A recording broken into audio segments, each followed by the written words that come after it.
मित्रों नमस्कार। आज के इस कार्यक्रम में आपका हार्दिक स्वागत है। बातों बातों में कि आज 77वीं कड़ी है और आज हमारी मेहमान हैं सुश्री नवनीता चौधरी जी, जानी मानी गायिका, प्रतिभाशाली गायिका, युवा गायिका। वे दिल्ली में रहती हैं और देश के अनेक स्थानों में अनेक प्रतिष्ठित सांस्कृतिक आयोजनों में अपनी स्वर साधना से, अपनी स्वर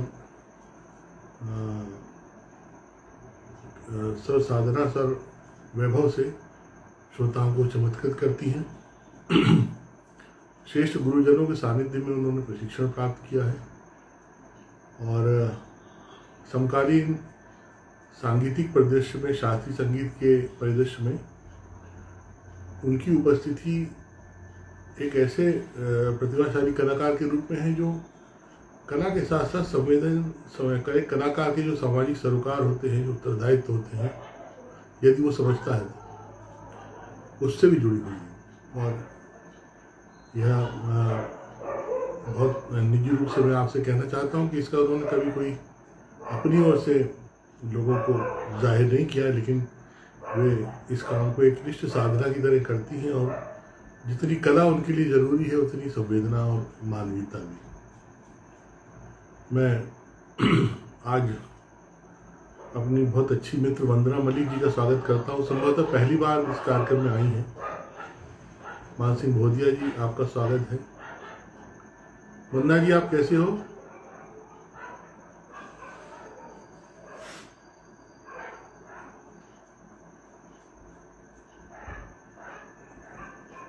हेलो, मेरी आवाज आ रही है आप तक?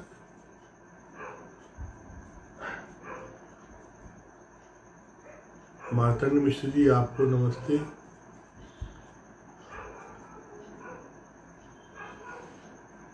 वंदना जी, आप शायद पहली बार हमारे इस कार्यक्रम में आए हो क्या?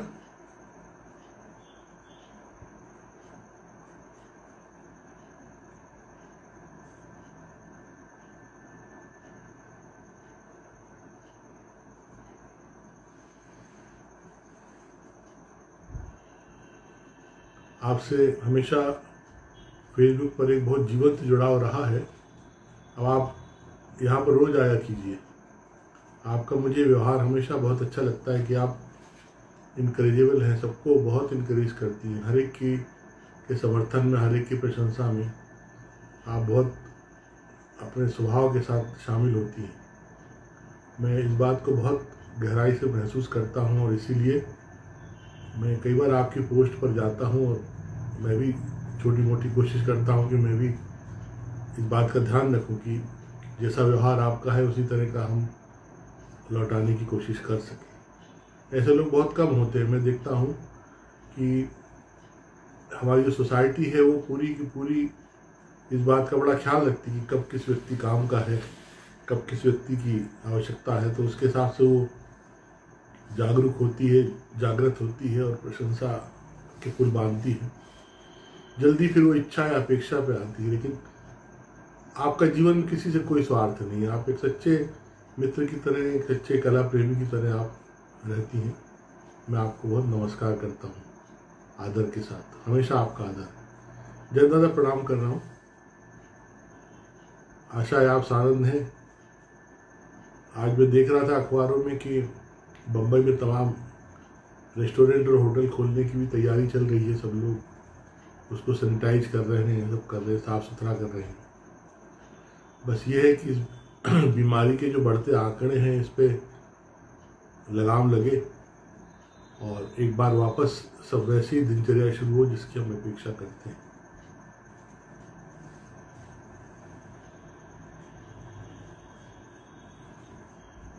रीता गडकरी जी, आपका भी स्वागत है इस कार्यक्रम में। 7:05 पर नवनीता जी आएंगी। नवनीता जी आ गई हैं। उनके आने का अर्थ ये है कि 7:05 हो गया है, तो मैं उनसे जुड़ जाता हूँ, उनको रिसीव कर लेता हूँ आदरपूर्वक।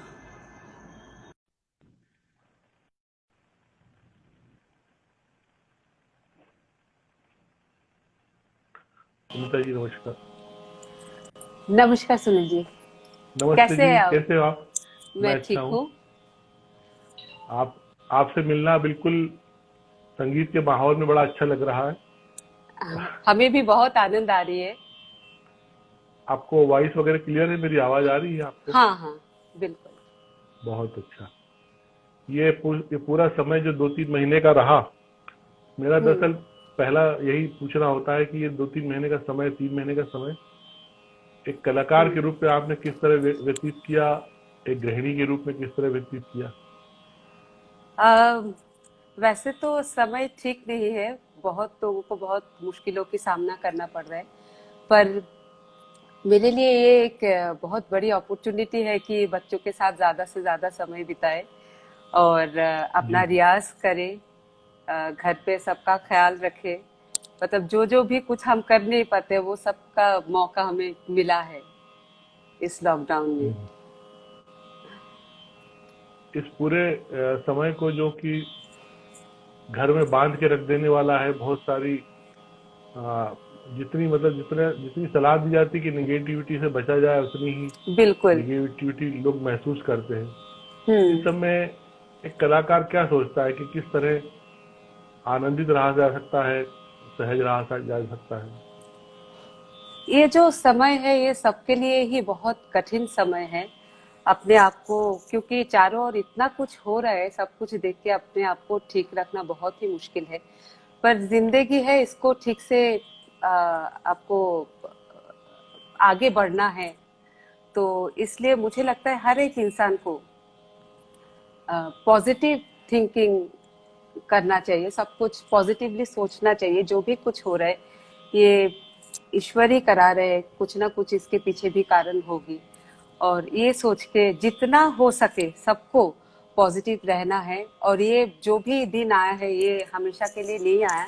ये जल्द से जल्द जी जी। ठीक हो जाएगी। सबको ये फीलिंग लेके आगे बढ़ना है। वंदना मलिक जी ने आपको नमस्कार कहा है, वो कार्यक्रम देख रही हैं, आप भी मित्र हैं नमस्कार और मेरे भी नमस्कार मित्र हैं। वंदना जी। हाँ बिल्कुल बिल्कुल। जैन देशमुख जी हैं, बम्बई से आर्ट डायरेक्टर हैं, मेरे बड़े भाई। आ, अच्छा। हिंदी सिनेमा में एक बहुत बड़ी पहचान है उनकी, कला निर्देशक के रूप में हम्म। रंगकर्मी है। वो अच्छा। इस कार्यक्रम को देख हम्म। रहे हैं। रीता गडकरी एक क्या पेंटर हैं, बात। वो देख रही हैं। हम्म। हमारी बहन श्रद्धा गंगेले डॉक्टर हैं दमोह से, वो देख रही हैं। हम्म। अच्छा। काफी लोग इसमें जुड़ते जा रहे हैं, आपके भी जान पहचान के लोग और हमारे भी। तो हम्म। हम इनको बीच बीच में देखते रहेंगे। गीता कुमार जी अभी आई हैं। अच्छा अच्छा। हाँ, तो आप भी देखते रहिएगा कि आपके पहचान के भी जो लोग आएंगे, सुनील सक्सेना जी, तो हम लोग बीच बीच में उनको भी हम्म। थोड़ा सा देखते रहेंगे। ये पूरा जो बिल्कुल। इस टाइम में निश्चित रूप से आपने भी कुछ नया सृजन करने की सोची? अ, नया मतलब एक जो भी कुछ मैंने अपने आप को कोशिश की कि कितना ज्यादा हम फिट रह सकते हैं इसमें, क्योंकि अभी चारों ओर ऐसा है कि बीमारी बीमारी। तो मैंने अपने आप को फिट रखने के लिए जैसे योगा वगैरह मैंने शुरू की। और घर पे भी ऐसा एक माहौल हमने क्रिएट करने की कोशिश की कि सब अपने हेल्थ को लेके बहुत क्योंकि म्यूजिक में है तो जो भी ब्रीदिंग एक्सरसाइज वगैरह ये सब तो होता ही रहता है। एक्स्ट्रा केयर जो जिसको बोलते हैं वो सब हमने किया। और म्यूजिक को लेके भी हमने मतलब काफी मनन चिंतन किए हैं इस समय। जो भी कुछ हो नहीं पाता है वो सब हमने इस समय में करने की कोशिश जरूर की। और हमने नवनीता जी इस कार्यक्रम की शुरुआत की लगभग 2.5 महीने पहले। हम्म। हमको भी लगा कि किस तरह एक दूसरे के साथ रहा जा सकता है और क्रिएटिविटी को लेकर हम वो सारे अनुभव शेयर करें जो एक कलाकार के जीवन में आते हैं। कैसे एक हम्म। कलाकार एक पहचान के साथ जब पहचाना जाता है तो उसके पीछे कितनी मेहनत होती है, गुरुजनों का कितना बड़ा योगदान होता है, बिल्कुल साधना होती है। तो बिल्कुल। ये आप सबकी दुआ से बिल्कुल। ये कार्यक्रम लगातार चल रहा है और मैं आज आपका आभार हम्म। व्यक्त करता हूँ कि आप इस कार्यक्रम का हिस्सा बनी हैं।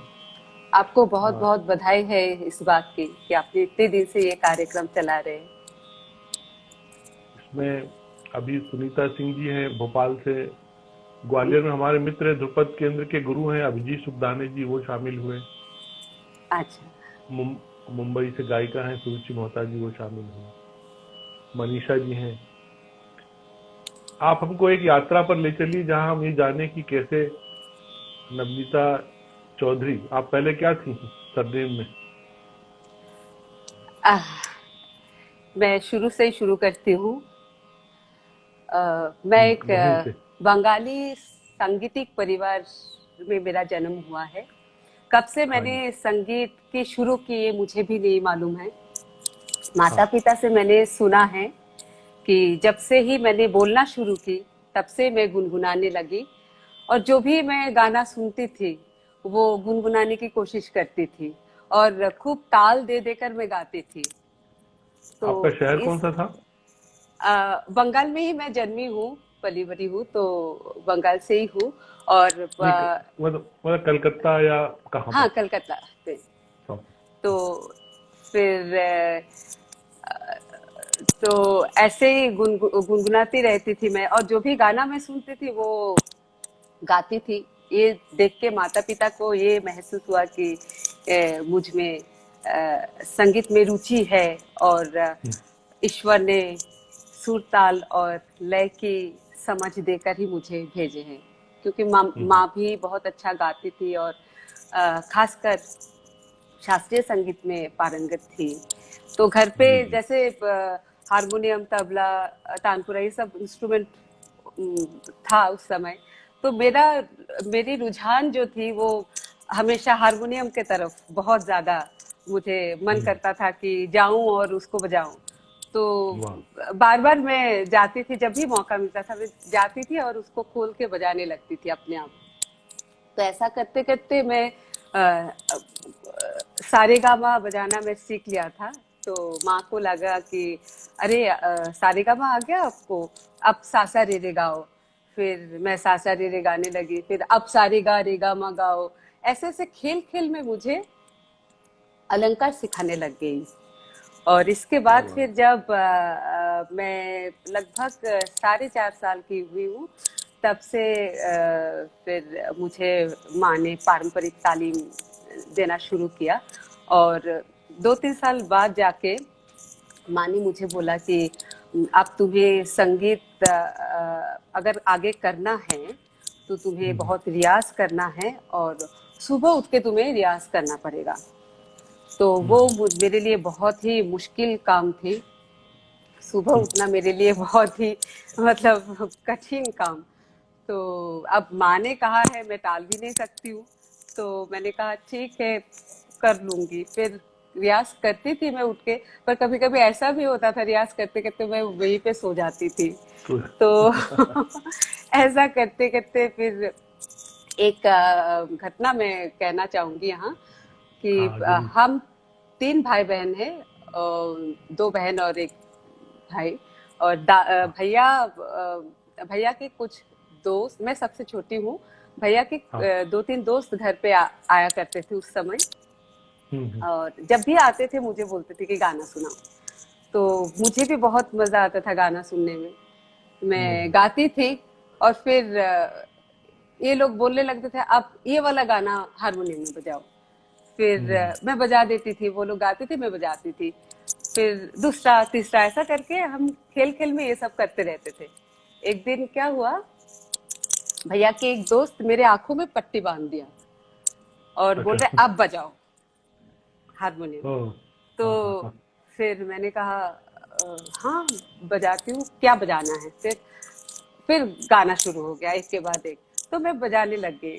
तो ये लोग बहुत ही मतलब आश्चर्य हो गए कि इतनी छोटी बच्ची हारमोनियम की देखे बिना भी बजा रही है हारमोनियम, और इतना अच्छा गा रही है। तो माँ को कहा है कि आंटी ये बहुत आगे जाएगी, बहुत अच्छा गाएगी, देखना। तो ऐसा कर कर के मेरे शिक्षा संगीत में चलता गया, और मैंने स्नातक, स्नातकोत्तर और पीएचडी भी म्यूजिक में हासिल की। और इस दौरान मेरी जिंदगी में एक इम्पोर्टेंट माइलस्टोन जी जी। आया है, रहा है। हाँ। जो वो है पद्म भूषण विदुषी शोभा गुट्टू जी की से मिलना और उनका अरे वाह। सानिध्य प्राप्त करना। तो मेरे ये जीवन का मेरे मेरे जीवन की बड़ी साधना रही, पर मैं उनसे मिल नहीं पाया। मैं अच्छा। उनकी मैं उनकी आवाज को बहुत पसंद करता हूँ, हम्म, और उनके बहुत सारे गाने मैंने अपने पास पेन ड्राइव में रख रखे हैं। अच्छा अच्छा अच्छा। तो ये मेरे लिए बहुत बहुत बड़ी बात थी। और अ, संगीत क्या होते हैं सच में, क्या जो एक संगीत हम बोलते हैं, वो सही में उनके पास जाके ही मैंने सीखा। उन्होंने बहुत कुछ सिखाया है, गुरु क्या होते हैं, शिष्य कैसे होना चाहिए, और संगीत की छोटी छोटी बारीकियां, ठुमरी के बारे में हम्म, सब कुछ उन्होंने बहुत आदर से सिखाए हैं। और हम्म, इतना प्रेम था हमारे लिए। हम सब उनको अम्मा जी बोल के मम्मी जी बोल के बुलाते थे। तो हम्म, मम्मी जी को मतलब इतना प्यार मिला उनसे कि जैसे हमारा ही माँ ही है। बहुत कुछ उनको उनसे सीखने को हमें मिला। और जब मैं गई उनके पास, उन्होंने बोला कुछ सुनाने के लिए। हाँ, तो हाँ। उस समय मैं एक ठुमरी बहुत गाती थी, विदुषी निर्मला देवी जी की, अ, रो अभी रो गाइए। नैन। जरूर जरूर। राग शिवरंजनी में है। जी, जी, जी। हम्म, थोड़ा सा सुनाती हूँ। हम्म, आ,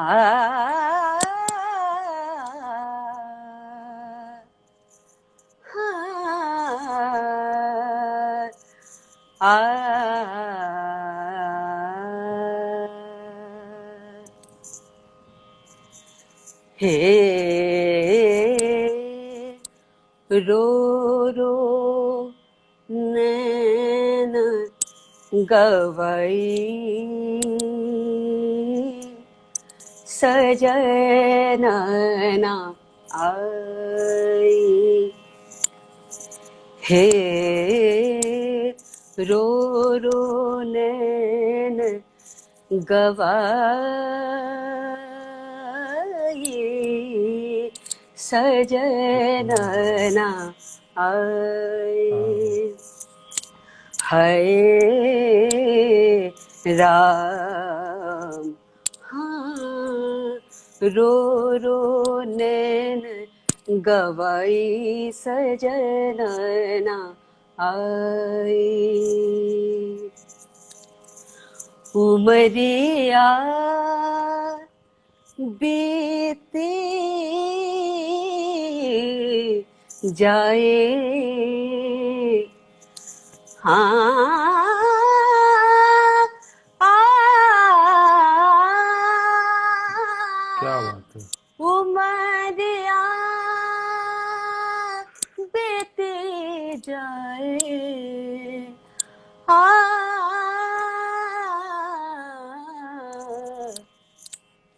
सजना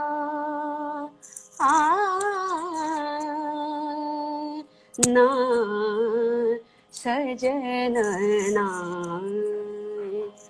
हे रो रो नैन गवाई सजनना आए। कमाल है, सबकी ओर तो से। Thank you.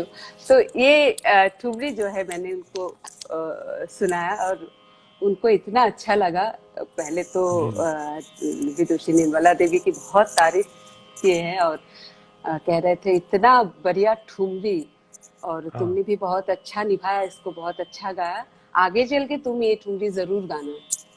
आप सोचिए उनके जैसे हाँ।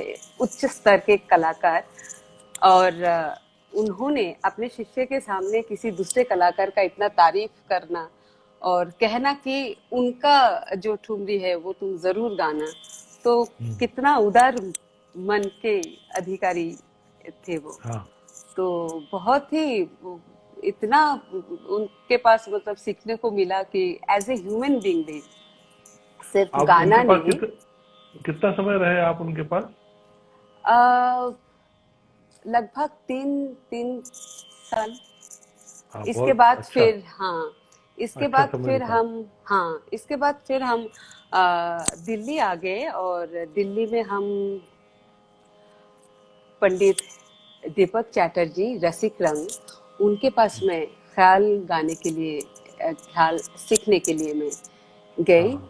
वो खुद बहुत अच्छा कलाकार भी थे, और साहित्यकार, बहुत अच्छा लिखते थे। हम्म। उनका काफी सारे रचनाएं, मतलब उन्होंने लिखा है, काफी सारे बंदिशें जो हम्म। हमें सिखाते थे। एक बागेश्री में एक बंदिश मुझे याद है, मैं थोड़ा सा गुनगुनाती हूँ। अ, बिल्कुल बिल्कुल स्वागत। हम्म,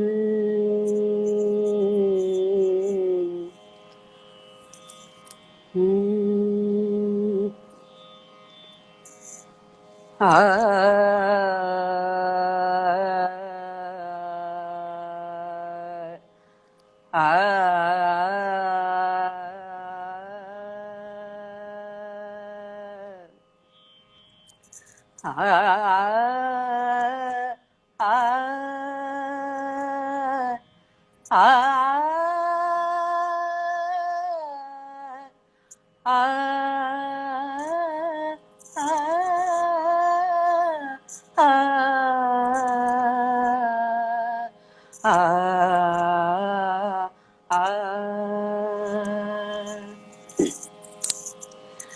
श्याम सुंदर मन मोहन प्यारे, श्याम सुंदर मन मोहन प्यारे, मधुर मधुर मुरली बजाए, श्याम सुंदर मन मोहन प्यारे, ओह, सुनत सरस धुन सब मिल नाचत, सुनत सरस धुन सब मिल नाचत, दे हाँ, हाँ। दे ताल करे सब मिल गावत, गोपियन संग राधा आनंद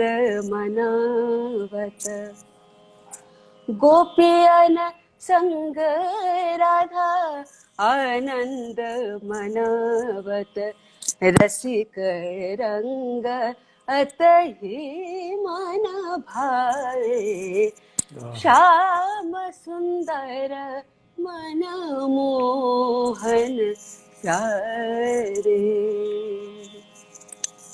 बहुत तो ऐसे ऐसे बहुत। रचनाएं हमने सीखे हैं उनसे। हाँ, हाँ। बहुत प्यार से सिखाते थे, आपने बहुत बताया कि आदर से। वो संगीत की से संबंधित चीजों के जानकार थे और एनालिसिस करते थे, लिखते थे।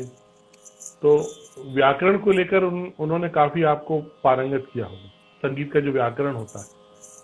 कोशिश तो किए है उन्होंने, अब मैं कितना ले पाई हूँ वो पता नहीं।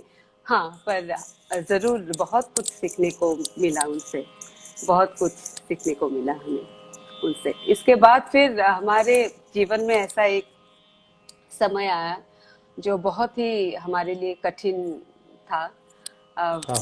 मेरा एक बेटा है, बड़ा बेटा है, और बेटी छोटी है। बेटा अभी 10th में है, और वो पंडित अनिंदो चैटर्जी से तबला सीखता है। ये सीख रहा हमारे है। लिए बहुत ही, हाँ, बहुत ही अच्छा। हम फॉर्चुनेट है कि एज ए गुरु हमारे, मतलब बेटा को उन्होंने एज ए शिष्य एक्सेप्ट किए हैं और सिखा रहे हैं।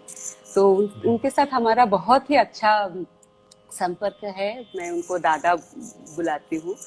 तो हाँ, हाँ। और बेटी जो है वो छोटी है, और वो बाय बर्थ ब्रेन इंज्योर्ड है। तो उसको अच्छा, अच्छा। लेके हमें बहुत कठिन समय बिताना पड़ा। और शुरू में तो जब वो 1 साल की थी तब हमने यहाँ पे सारी ट्रीटमेंट उसका शुरू किया था। हाँ, पर हाँ।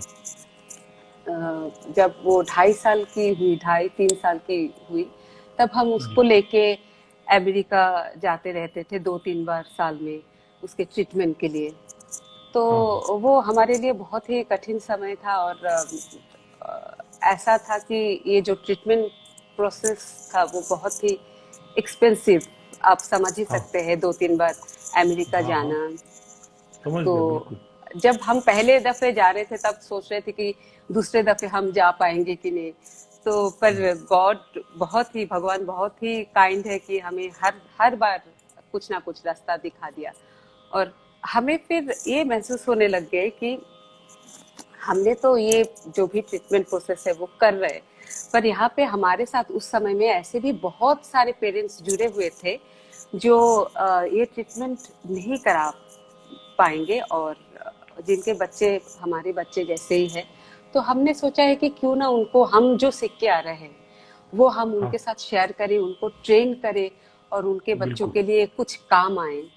तो ऐसा करके फिर हम उनके साथ काम करना शुरू किया, और काम करते करते ऐसा हुआ कि कुछ ऐसे बच्चों को हमने देखा जिनके पेरेंट्स बहुत ही निडी है, बहुत ही मतलब उनके पास बिल्कुल कोई भी माध्यम नहीं है कि वो बच्चों को हेल्प करे। तो कुछ कुछ पेरेंट्स तो अवेयर ही नहीं है कि क्यों हो रहा है, क्या हो रहा है। हम्म। हमने देखा है हाँ कि एक बच्चे को एक पेरेंट ने मतलब रस्सी से बांध के रखा। तो वो देख के मुझे बहुत दुख हुई, और मैंने अपने हस्बैंड को कहा कि हमें कुछ करना चाहिए इनके लिए। हम्म, तो मैं इस बच्चे को एडॉप्ट करना चाहती हूँ। फिजिकली तो नहीं है, नहीं, बट फिनेंशियली एटलीस्ट मैं अडॉप्ट करना चाहती हूँ ताकि हम उनको फिनेंशियली हेल्प करें, और क्या ऐसे ही बात, जैसे बाकी बच्चों को सिखाते हैं वैसे हम उनको ट्रेन करें। तो ट्रेन करें बिल्कुल। तब हस्बैंड ने बोला, देखो ये एक दिन की बात नहीं, एक महीने की बात नहीं, हाँ अगर तुम्हें करना है तो हाँ ये लाइफ टाइम के लिए है। ऐसा नहीं हाँ है कि हाँ 2 दिन करके फिर ऐसा लगा कि अब नहीं होगा हमसे। तो मैंने कहा, देखो जितने दिन भी भगवान हमें हमारा सहाय होंगे, हाँ जब हाँ। साथ है, साथ देंगे, तब तक तो हम करेंगे ही इनके लिए। तो मेरा बहुत इच्छा है कि मैं करूं इनके लिए कुछ। तो हस्बैंड ने भी बोला जरूर, फिर हम करेंगे। फिर हम दोनों ने मिलके ये एक बच्चे को हमने पहले अडॉप्ट किया। और बहुत खुशी की बात यह है कि, और मुझे लगता है जब आप कुछ अच्छा करने के लिए सोचते हैं तो हाँ, भगवान अपने आप रास्ता दिखाने लग जाते हैं, कि बस ये मन में बात तो है। वो इच्छा होना चाहिए, और सत इच्छा होना चाहिए, मुझे लगता है। तो इसके बाद फिर एक बच्चे के बाद फिर और एक दूसरा तीसरा करके अभी हमारे पास 6 अडोप्टेड बच्चे हैं ऐसे, क्या बात है। जिनको हमने एडॉप्ट किए हैं। और अभी उनका भी ट्रीटमेंट प्रोसेस चल रहा है। जो भी हेल्प चाहिए होता है हम करने की कोशिश करते हैं इनके साथ। और बाकी जो भी बच्चे हैं, बहुत सारे ऐसे बच्चे भी हमारे साथ जुड़े हुए हैं, पेरेंट्स भी जुड़े हुए हैं, जिनको हम गाइडेंस देते रहते हैं, जितना भी हम सीख पाए हैं, सीख के आए हैं। और उसमें से भी हमें बहुत खुशी होती है देख के कि बच्चे बहुत प्रोग्रेस कर रहे हैं। जी काफी जी। सारे बच्चे हैं जो बहुत प्रोग्रेस कर रहे हैं, और कुछ बच्चे हैं जो अभी एब्सोल्युटली फाइन। तो ये देख के बहुत खुशी होती है कि बस भगवान से यही प्रार्थना करते हैं कि हमें ये मतलब शक्ति दो, और ये श्रद्धा के साथ हम ये जो मिशन हमने लाइफ टाइम टास्क जो आपने हमें दिया है, ये हमारे लिए लाइफ टाइम टास्क है। और जैसे हम गाना बजाना नहीं छोड़ सकते, वैसे ही हम ये भी नहीं छोड़ सकते। तो ये दोनों ही चलेगा साथों साथ। और भगवान से ये प्रार्थना करते हैं कि हमें शक्ति दो, और श्रद्धा के साथ ये सेवाएं जो भी मतलब हम कर रहे हैं उसको करें, और आगे जाके और भी ज्यादा कर पाए।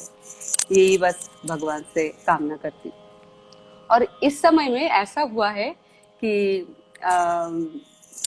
मेरा जो गाना बजाना था वो थोड़ा कम हो गया, क्योंकि इसमें ही इतना ज्यादा बिजी हो गए थे।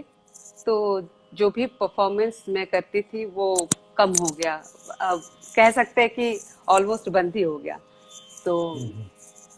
और ये जो हम अमेरिका जाते थे, जितने दफे बार बार बेटी को लेके जाना पड़ता था, उस समय मैंने काफी बार अमेरिका में परफॉर्म किया है।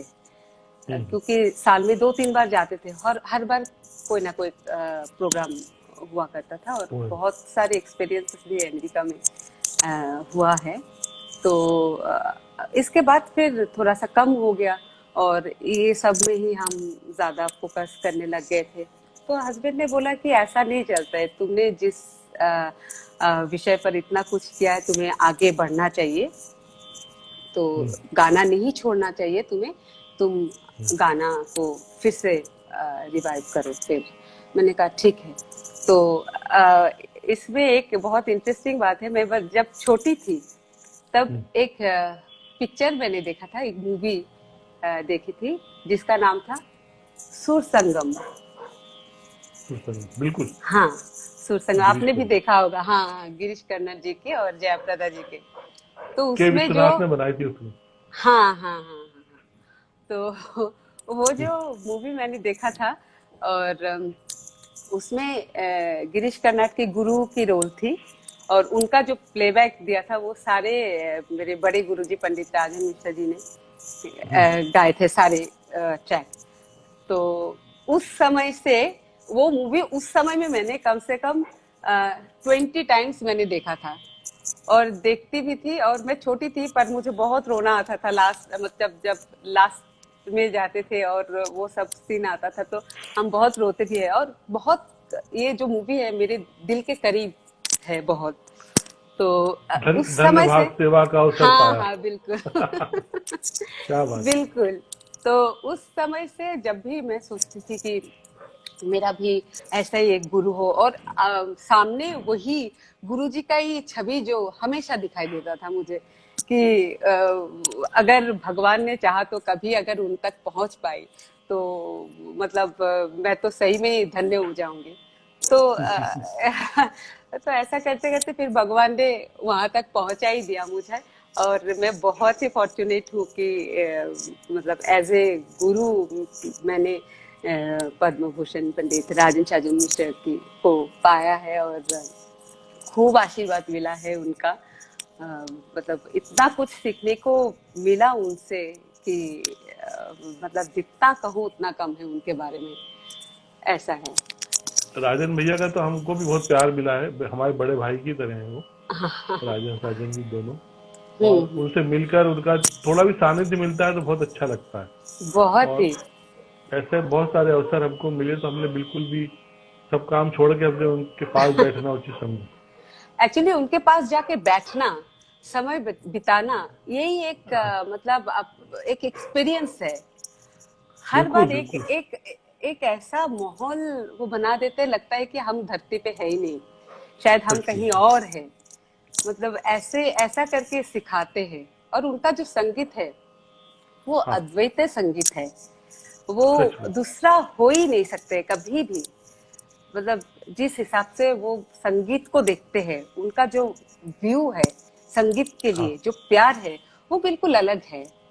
हमेशा बोलते रहते हैं कि संगीत जो है वो प्रेम है, पूजा है, प्रार्थना है, आराधना है। जब हम बैठते हैं संगीत के लिए तब पूर्ण रूप से अपने आप को समर्पित करना होता है बिल्कुल बिल्कुल। ईश्वर सच कह रहे हैं। के आगे, गुरु के आगे। पूरा अपने आप को समर्पण करो तभी जाके वो संगीत कुछ गा पाओगे, हमेशा बोलते हैं।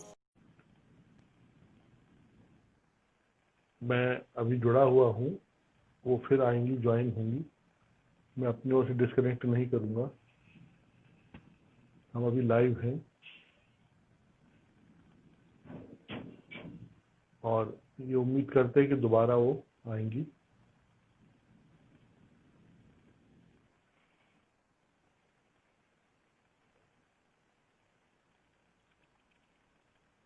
ग्रेट।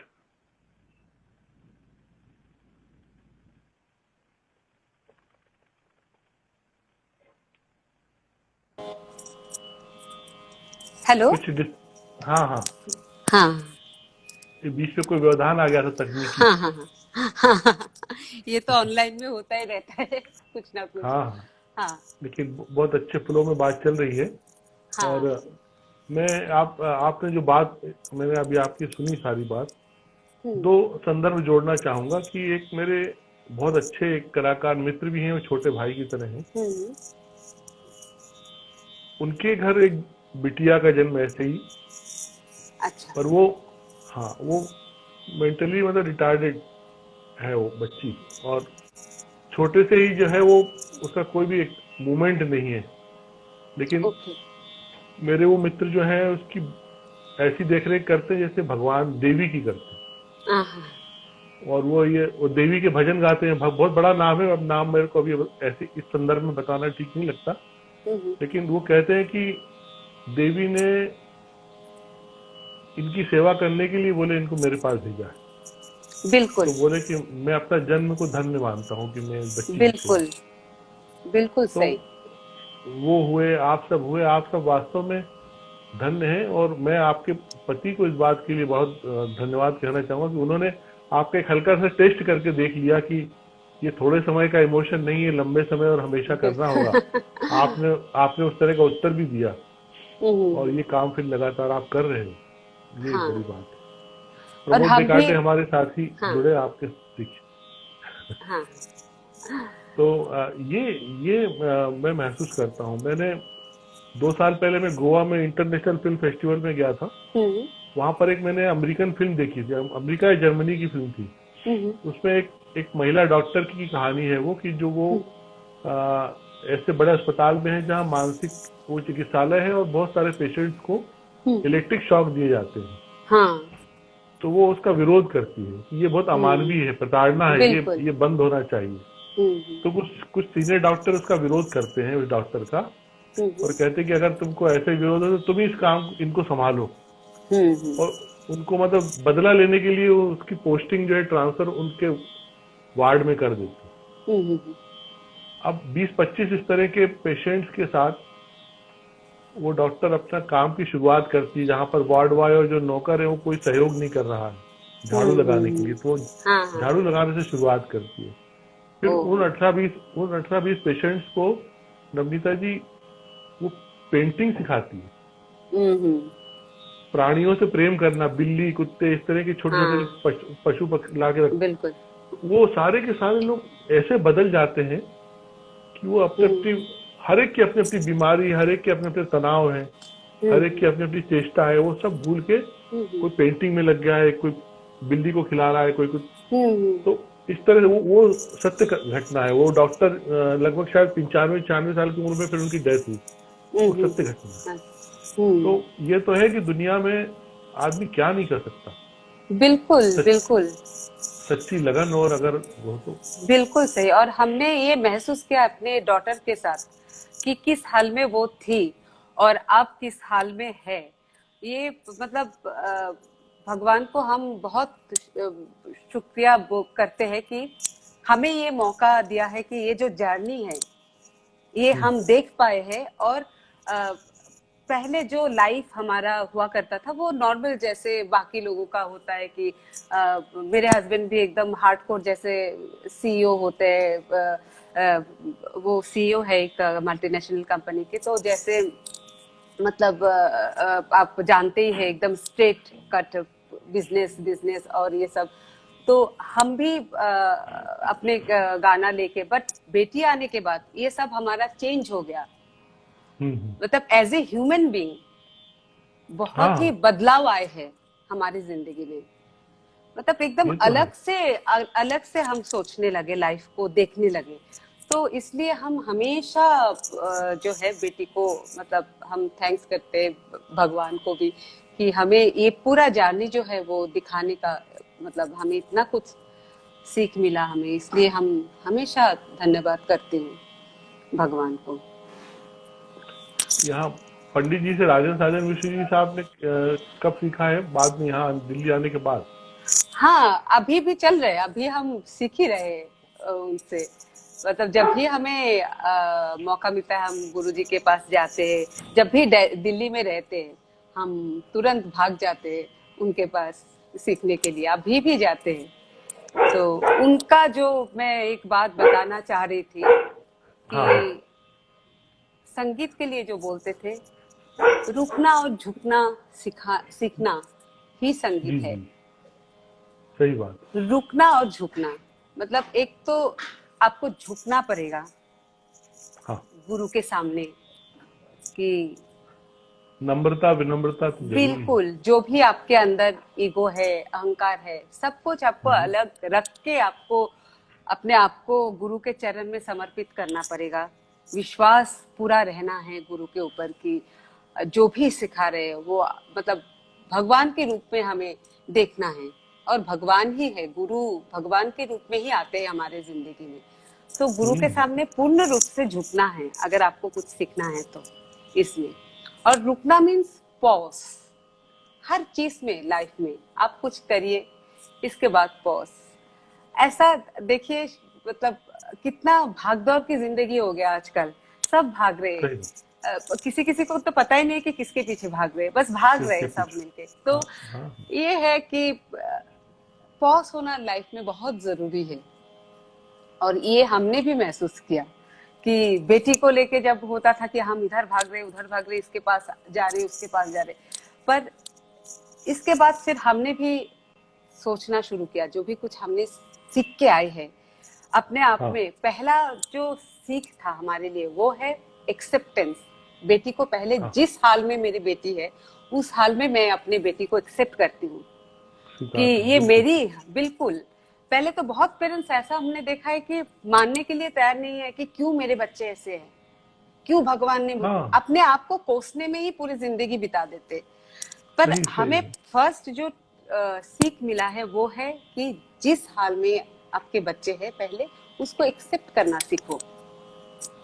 जैसे हमने उसको एक्सेप्ट की, जब भी उसको प्यार देना शुरू किया तब भी उसमें बहुत बदलाव आया, मतलब उसी से ही बहुत कुछ हो गया। इसके बाद फिर हमने जब उसको लगा कि हम भी उसको प्यार दे रहे, वो भी हमें प्यार करने लग गए, तब जाके हमने उसको सिखाना शुरू किया कि सिखाना क्या है। पहले तो उसको भी लगना चाहिए कि हाँ ये जो इंसान है ये हम मेरे लिए हमेशा खड़े हैं, हमेशा मुझे प्यार देंगे, और ये विश्वास तो उसमें भी आना चाहिए, तब जाके वो मतलब हमें भी प्यार करेंगे। तो वो जो रिलेशनशिप बना है उसके बाद फिर उसका टीचिंग शुरू हुआ है, और इसके बाद जो टीचिंग शुरू हुआ है उससे वो काफी हद तक आगे आ गई और अभी भी चल रहे जर्नी, बट ऑफ कोर्स बहुत बदलाव आए हैं। बहुत फर्क पड़ता है। बिल्कुल बिल्कुल। मेरे एक आदरणीय मित्र हैं, वो हमेशा कहते हैं कि बच्चों के सामने थोड़ी ऑप्शन होता है कि किसी घर में जन्म ले, नहीं तो हर आदमी अंबानी क्या पैदा हो जाए।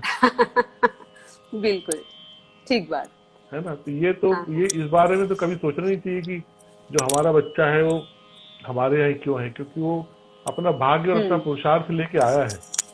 बिल्कुल। और आपका धर्म है कि आप अगर उसके संसार में लाए हैं तो फिर आपको उसको निभाना है। बिल्कुल बिल्कुल, ये तो है। नमिता जी, आपकी प्रोफाइल में कहीं बड़ौदा भी लिखा हुआ था, बड़ौदा का क्या रहस्य? हाँ, मैं ग्रेजुएशन बड़ौदा से ही की। अच्छा, मतलब कुछ समय आप फिर वहां भी रहे? हाँ, बड़ौदा में, गुजरात। हाँ, इसके बाद फिर दिल्ली में मैं सेटल हो गई आफ्टर माय मैरिज के बाद मैं दिल्ली आ गई।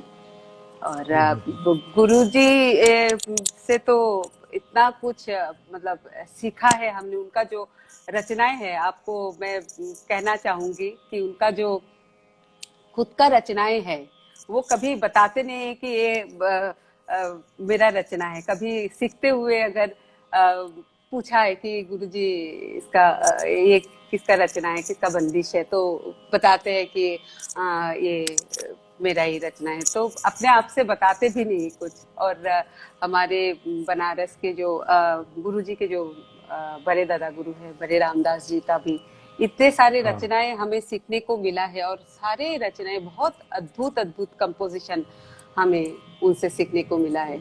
एक मैं घटना आपको इसमें बोलना चाहूंगी। एक मेरा जो कार्यक्रम तो होता ही रहता था। एक बार मुझे ये मुझे बहुत ही एक बार मौका मिला था जिस प्रोग्राम में गुरुजी खुद आए थे सुनने के लिए पहली बार। उस समय की बात है। तो गुरुजी आएंगे सुन के बहुत डर लग रहा था पहले तो कि गुरुजी होंगे सामने, कैसे मैं गाऊंगी। फिर जैसे ही मैं स्टेज पे आई मुझे गुरुजी एकदम सामने ही बैठे हुए थे, तो मुझे ऐसा लगा कि मेरे भगवान मेरे सामने बैठे हुए हैं। तो गुरुजी का शिक्षा ही था वैसे ही। तो जो भी कुछ मैं गाती हूँ वो उनका ही देन है। अब हम कुछ गा नहीं सकते हैं उनके आशीर्वाद के बिना। तो जो भी कुछ गवाते हैं भगवान ही गवाते हैं। तो सच बात। सामने बैठे हुए भगवान, बस मुझे अपने आप को समर्पित करना था और गाना था। वही किया मैंने कि आशीर्वाद लेके मैंने शुरू की। और गाने के बाद गुरुजी ने बहुत सारे ब्लेसिंग्स दी मुझे। और मुझे 500 रुपया का इनाम भी मिला कि ये तुम्हें मैं देता हूँ आज। तुमने बहुत अच्छा गाया है, बहुत अच्छा निभाया है राग को। तो वो 500 रुपया जो था वो मेरे लिए बहुत ही मतलब वो कोई अनमोल। पैसा नहीं है एक्चुअली मेरे लिए। ये हाँ। मेरे जिंदगी का सबसे बड़ा गिफ्ट है कि मुझे मिला है। मैं इतना ज्यादा एक्साइटेड थी, मेरे तो आंखों में आंसू ही आ गए थी उस समय। तो ये बहुत ही ऐसा घटना है कि लाइफ टाइम हमें याद रहेगा। और अ, मतलब जब भी याद करती हूँ तभी खुशी से मन भर उठते हैं। गुरु की एक रचना सुनाइए ना फिर इसी बात पे, हाँ पंडित जी बिल्कुल। की। एक जोग राग में मुझे बहुत पसंद है वो रचना। आपको सुनाती हूँ। हम्म,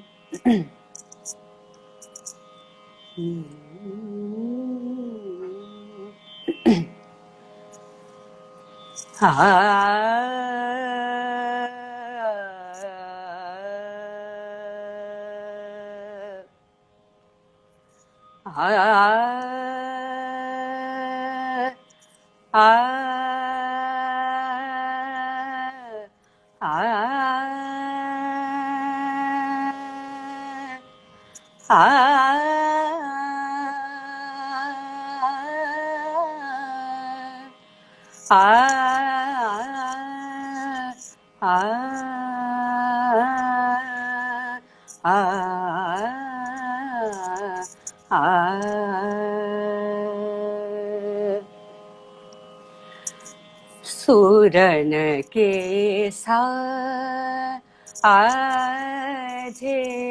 सुरन के साधे सुरन के साधे होत ज्ञान सब रागन को सुरन के हाँ हाँ। आरे सुरहि तान सुरहि सरगम सुरहि तान सुरहि सरगम सुर बिन कौन जानत मानत सुरन के आरे सुरन के साधे सुरन के साधे सुरन के साधे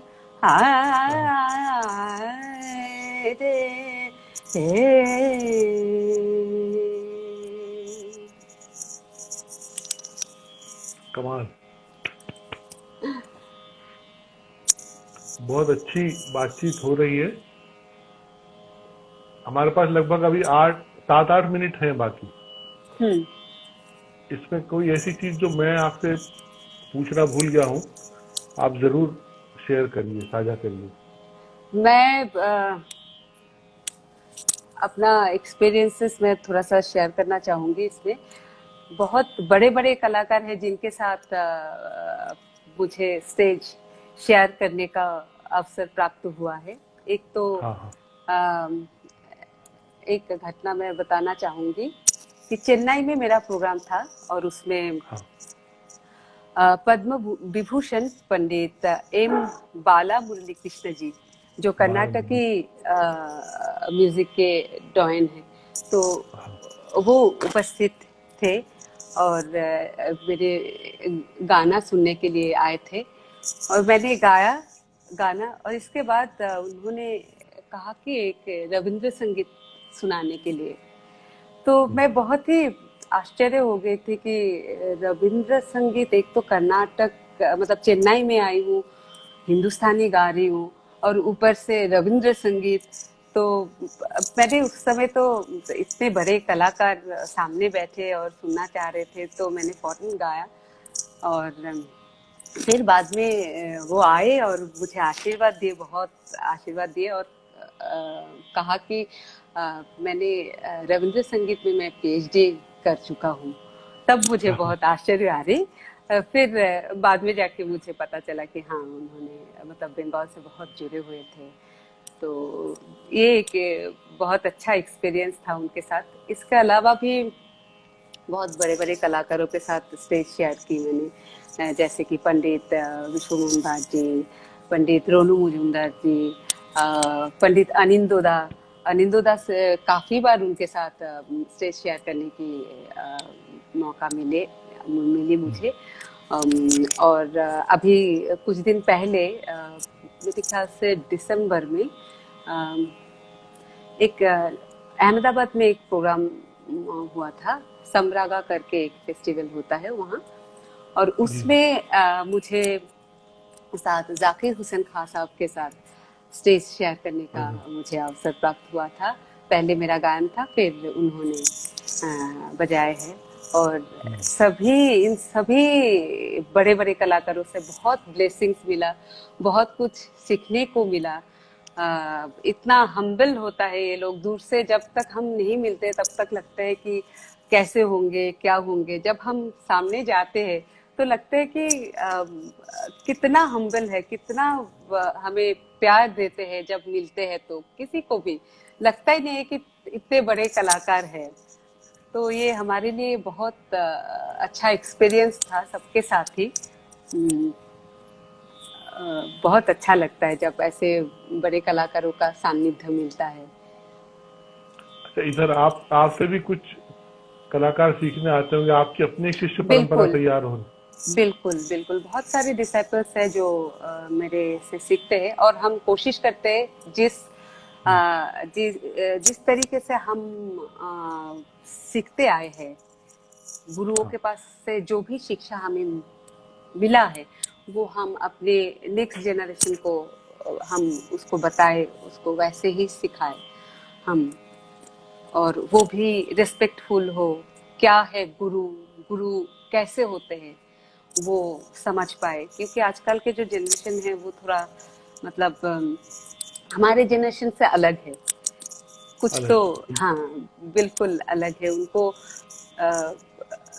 बहुत कुछ सिखाना पड़ता है, बहुत कुछ बताना पड़ता है, क्योंकि वो लोग इतने सारे टेक्नोलॉजी से उलझे हुए हैं, इतने सारे चीज़ों से वो लोग मतलब हर समय कुछ ना कुछ उनके पास होता है। हमारे समय में क्या होता था, सिर्फ गाना ही गाना।